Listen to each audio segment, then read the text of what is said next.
So today, me, NURUL BAROQAH binti RASHID, and my teammates, SYAFIQAH ULFAH and also Shuhada, gonna present on the chapter Multi-Channel Television Service.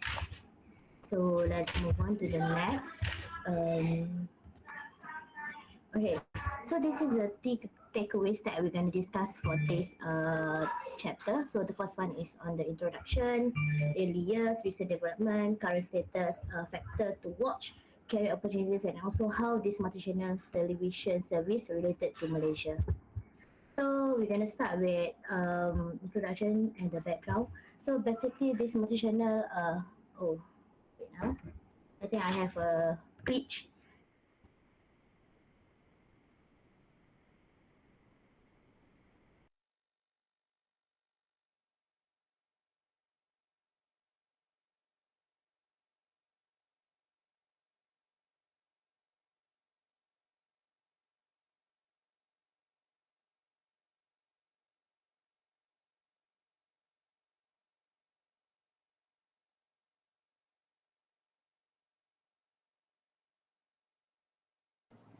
Baro, are you okay? Are you good?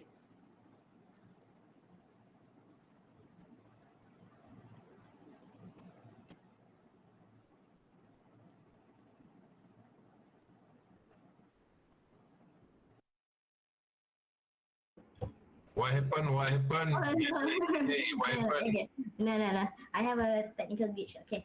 So basically, the cable industry is operated as a facto monopoly with a little or no, I don't know why I so nervous today. So yeah. No competition for a multi-channel video service during the 1980s, and then during 1890s they began to change when the direct TV launched is a direct broadcast satellite, which is a DBS. So the Verizon introduced it is a fiber to the home, which is a free service in 2015, and also AT&T started deploying U versus in 2019. So with the existence of the multi-channel video programming distributors, which is the MVPD, the marketplace become increasingly competitive. So due to this, the explosive growth to the hundreds of over-the-tops, which is the OTT program services, which is a change from MPVD business model from OTT providers such as Netflix, Amazon Prime, and also Hulu. So basically, the MPVD remain powerful with their program content creator with the ability to sell their own TV subscription OTT, often in a bundle containing a few channels. So we move on to the next, which is on the earlier years. I'll pass the floor to Shu.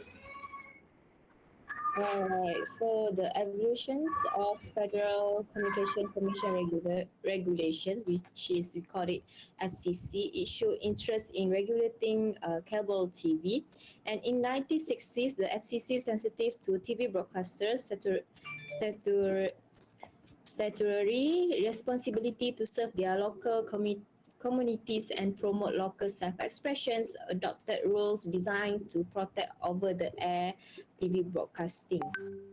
And then in 1970, the FCC robust protection of over-the-air broadcasting began by allowing an increased number of distance station imports depending on market size, with fewer imports allowed in similar TV smaller TV markets. So the MCC had the power to regulate cable television as a reasonability to its responsibility to regulate broadcast television. The scope of the FCC jurisdictions under the Communications Act of 1934, and it remained murky. So in 1970s, the cable began to move beyond its community antenna routes with the use of domestic satellites to provide additional programs in the form of superstations, cable network, and also pay channels. So the formal congressional involvement in cable TV regulations began with the Cable Communication Policy, that Cable Communication Policy Act of 1984, the quickly expanding cable industry was increasingly characterized by a growing concentrations of the ownerships. So for the next slide.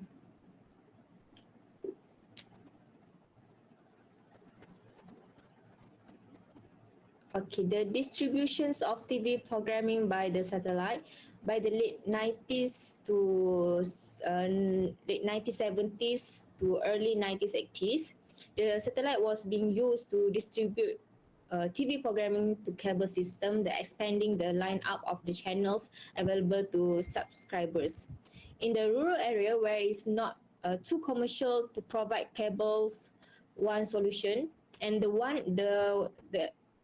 of the solution for the rural area was to install a television receiver only, which is we call it TVRO satellite dish. Sometimes we call it box, big ugly dishes, because of the 8 to 12 foot diameter dishes need to be capture signal from the low power satellite. In 1976, the Taylor Howard, a professor of electrical engineering at Stanford University, built the first homemade TVRO and was be able to view HBO programming for free. So in 1980, the FCC began to plan for direct broadcast satellite DBS for the TV series. And then in 1994, the first successful DBS provider was DirecTV, a subsidy TV of huge corporations and US Satellite Broadcasting, USB built, that offered by satellite TV pioneer Sandy Hubbard. So for the next slide, I pass it to BAROQAH. Yeah. Okay, so basically for the direct broadcast satellite expansion, so TBS system is actually popular among the public, but they are face a number of obstacles that allows a cable to remain the dominant provider of multi-channel TV service. There are disadvantage for this TBS, which is the subscriber unable to view their local market TV channel without either disconnecting the TV sets from the satellite receiver or installing a so-called as a B switch that made it possible to flip between over the air and satellite signal. So in 1988, the Congress passed the Satellite Home Viewer Act that allowed the importation of digital network programming. Usually the network station in New York or Los Angeles to subscribe unable to receive the network signal from their over the air local to a network affiliates. So next in 1999, with the Satellite Home Viewer Improvement Act, or known as a HHVIA, that afford satellite companies that opportunity, although not a requirement, to carry the signal of a local market TV station to all subscribers in living in that market. And lastly, this HSHIVA or SHIVA also mandated that TBS operators carrying a local station carry all other local TV station requesting carry in a local market, and a requirement known as a carry one to carry all. So move on to the cable system. Architecture. So for earlier cable TV operate their system based on the tree and branch design using a coaxial cable, a type of copper wire suitable for transmission of radio frequency, or known as RF. And then due to this, a variety of video signal are received at the cable system, which is known as a hand-add, including the satellite transformation of cable network, local TV station signal, and delivered either by wire or from over the air signal received by handed antennas, and feed from any public, educational and government access channel to the operator many provide. Due to the high-speed internet and voice over internet protocol VoIP telephone service to business consumer, modern cable system are hybrid fiber coaxial or HFC network transmitting signal using modulate light over glass or plastic. Fiber optic cables can carry information over long distance with much less attenuation than copper coaxial, greatly reducing the needs for expensive amplifier and offering almost unlimited bandwidth with high reliability. So for the recent development, I pass the floor to Shu. Alright, for the recent development, the statewide video franchising. In 2005, the required process of cable franchise, for example, authorizing an entity. I think Baru, you can mute first. Oh, sorry. Yeah, okay, thank you. For example, authorizing an entity to construct and operate a cable television systems in an area. So it was generally handled by the local governments. And the Cable Act of 1980. Baru, you unmuted. I think I mute already. Yes, okay, thank you. Okay, the Cable Act of 1980 did not mandate that the franchising authority be a local body, but subjecting to cable operators to the local jurisdictions. And then in 2005, the Texas became the first state to enact a law shifting the responsibility of cable video franchise requirements from the local to the state government, and more than 20 states that followed the suit. As for November 2014, the latest statistics in the books, at least 25 states awarded cable video franchising agreements, and the amount of franchising fee, funding, and regulatory oversight of public, educationals, and government PEG, access to the channels, and the possibility and effectiveness to prevent service discrimination in low incomes area. So the FCC reported that some states did away with our curtail the requirement of PEG. And the channel funding was often a key provisions in local franchise agreement. So for the next slide, it is a la carte pay TV pricing. A la carte MVPD service will allow subscribers to order individual channels as a customized programming package instead of relying on standard bundles package. So this issue has attracted considerable policy interests because consumers have often complained to their elected official or policymaker about the higher cost of the cable service in relations to other service. So the FCC has documented for nearly 2 decades that cable rate increase outpace the general inflation rate. And the cable and other MPVD bills continue to increase far above inflation due largely to crime license fee and retransmissions fees. And then the availability of the a la carte programming, while still being discussed, may never materialize in the US. In 2015, since US operator perhaps as a preemptive strategy began introduce skinny package or bundle with cheaper channels offering. So for the next slide is, okay, there's a lot. Okay, adapting the change in the linear viewing model, which is MPVD, continue to adapt their technology and content distributions offering to accommodate subscriber shifting patterns of the TV constructions. The trend towards delaying viewing is one of the factors disrupting the TV ecosystem, especially for advertising revenues and program ratings. And then 81% of US TV hosts have this DVR, Netflix, or we call it VOD.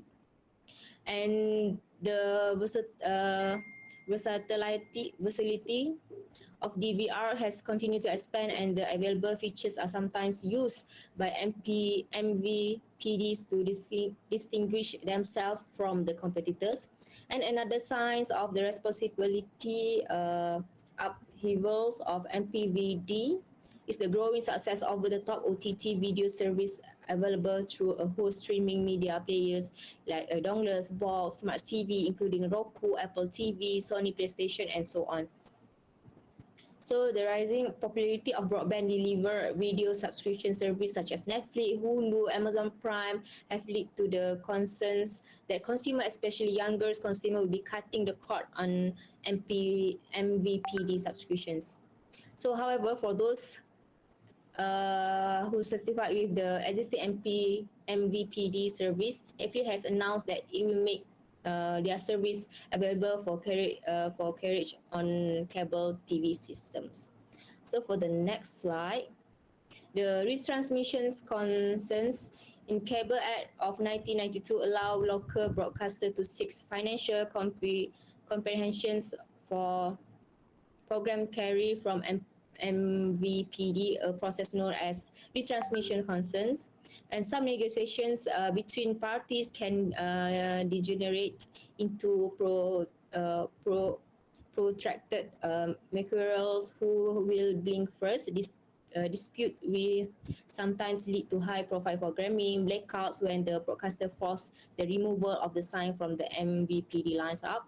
And broadcasters claim that, like the cable networks, they deserve fair rates for their populations, for their popular program, and increasingly consider retransmissions fee as a second revenue streams.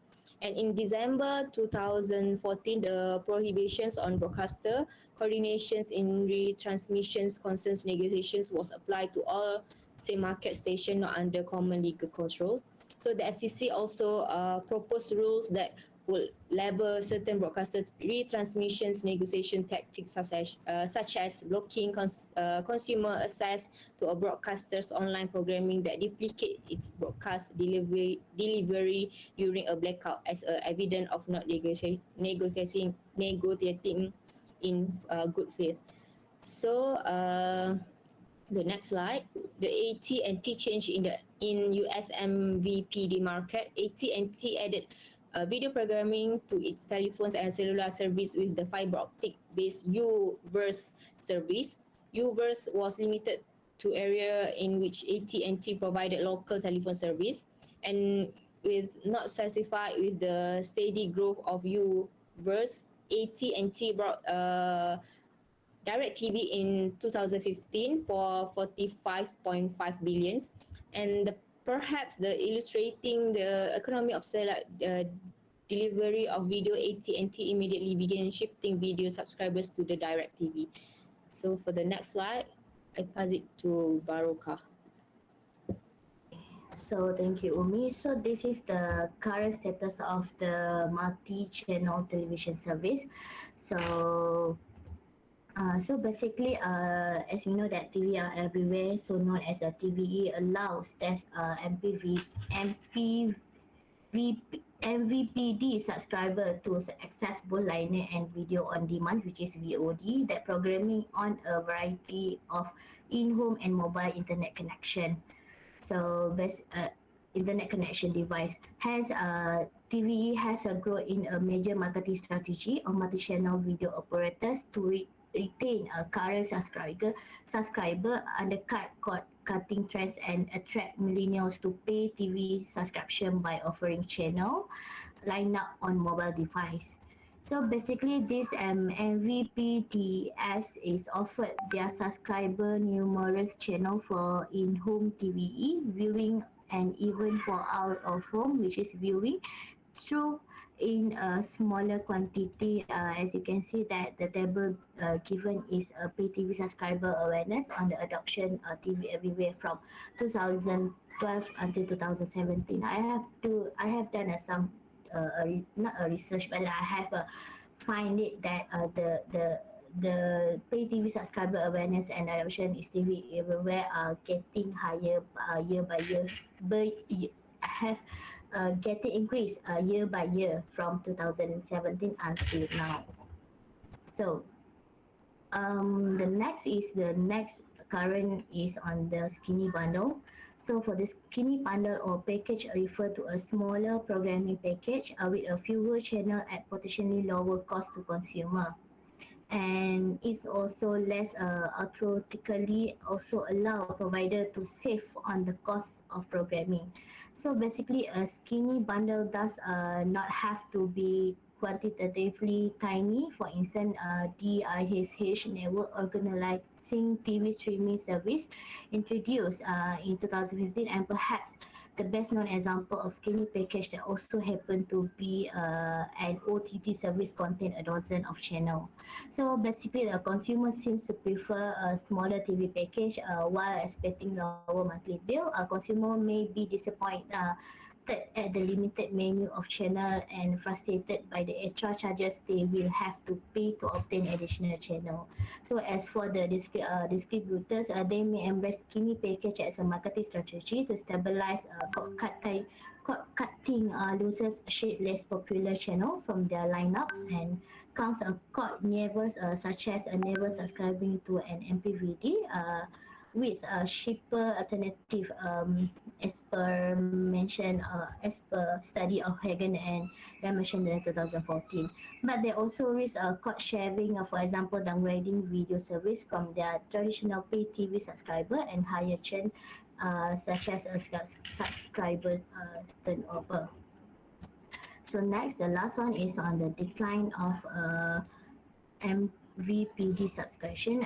As you can see, the table shown that the MVPD penetration, such as MVPD subscriber TV and household, was increased year by year until 2018. However, for the DBS and Telco, which is a telephone company provider, the subscriber decline was even worse from year to year. So for the DBS and the Telco telephone, as I mentioned, that they are declined, as you can see from year to year decline, and then that cable net works continue to allow subscribers to do a carriage cancellation by MVPDs and cord cutting or sharing by consumer. So basically, it's unclear whether the subscriber loss in the multi-channel video sector will slow down or stabilize through a combination of TVE and skinny bundle marketing strategy. So as you can see that the ranking of the top MVPDs changed dramatically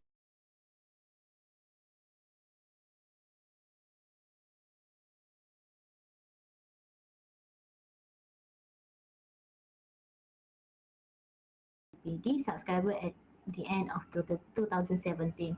So this is generating a high degree of concentration in that industry. So next we move to the factor to watch. I pass the floor to ULFAH. Okay, for factor to watch, okay, let's move on to the next slide. Okay, so first one is MVPD consolidation. So the most important economic strategy in the media business, it allows a larger media firm to reduce input costs such as production costs. So on October 2016, AT&T announced to buy Time Warner for $85 billion. Okay, so in 2017, the US Department of Justice filed suit against the transactions because they argued that it could lead to anti-competitive behavior against rival and slow the growth of emerging online distributors. So in December 2017, Disney, the world's biggest content creator, paid over $52 billion to acquire key programming asset from 20th Century Fox. So there is actually a restrictions for pro-competition and consumer-friendly, where actually all the MVPDs, all the media need to follow the restrictions, such as not to strike any agreement with video programmers that will limit programming availability, and then not to use usage-based pricing and enforce data caps on broadband user for 7 years, not to charge any OVDs interconnection fees for 7 years, to expand availability of high-speed internet services to another 2 million homes, to offer a low-cost broadband service option to low-income households. So that is for MVPD consolidations. Moving to the next slide. So number 2 is cord cutting. So in 2015, online survey from Forrester revealed that 24% of surveyed US adults did not pay for the cables.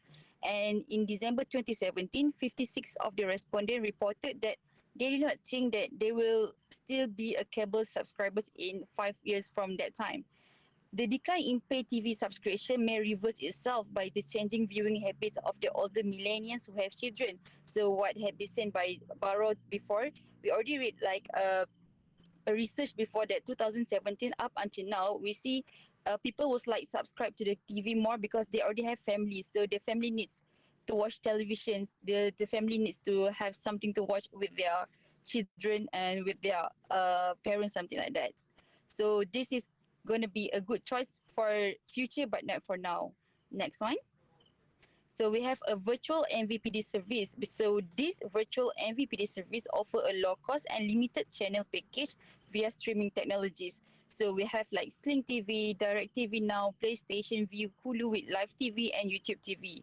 This network lost more than 1 million subscribers in 2017, while Sling TV added more than 700 subscribers during the same years. So this shows that people was like preferred virtual MVPD services instead of the MVPD themselves.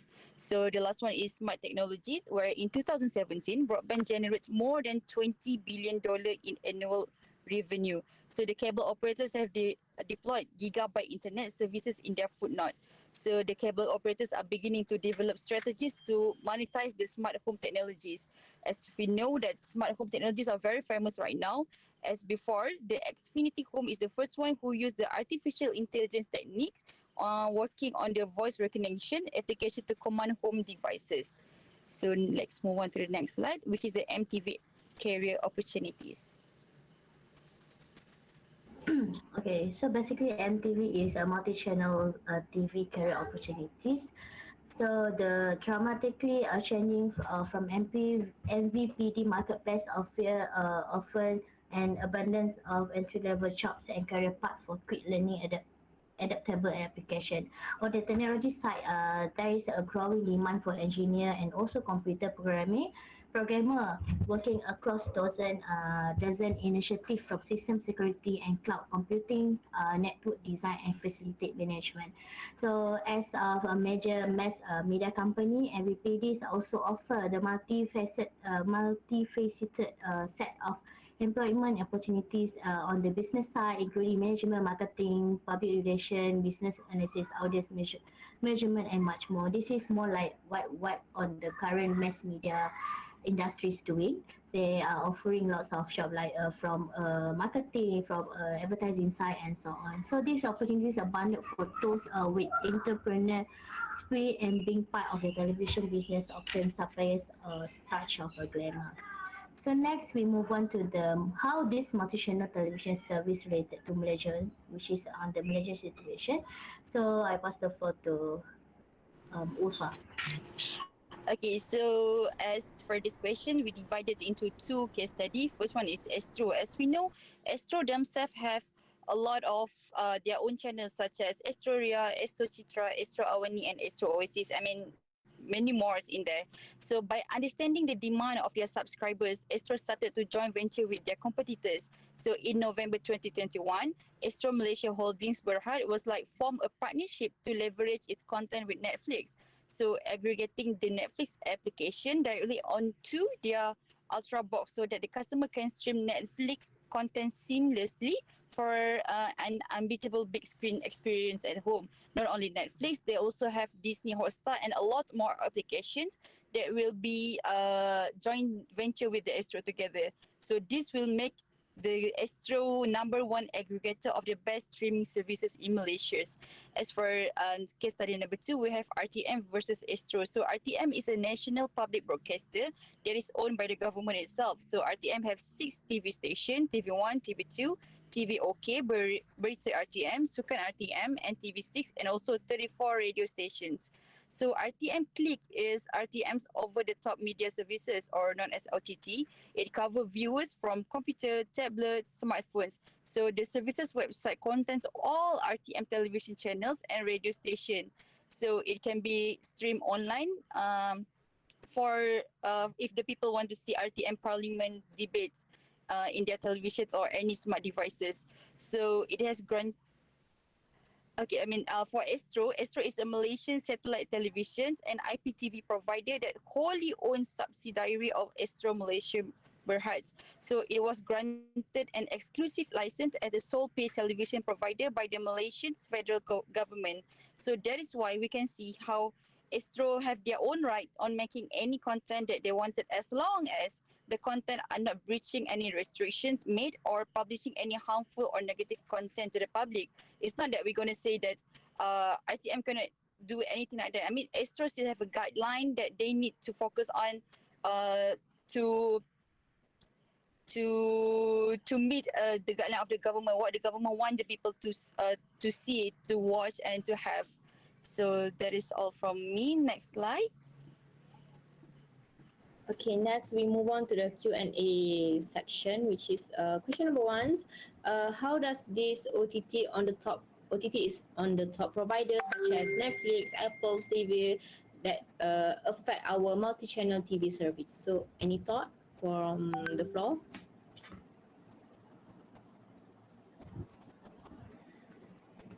I think people can easily watch the things that they want instead of waiting for like if we use TV the old ways, we have to wait for the scheduled time. But with Netflix and Apple TV, we can watch it whenever we want. So yeah. Yes, because Netflix came out with a streaming service so that for the first time the customer can watch a TV, a movie and documentary from the computer, TV screen, tablet and so on. So yeah, we move on to the question number 2. In your opinion, what should multi-channel TV do to sustain in the future due to the existence of the OTT? So anyone with the thought that you can share with the class?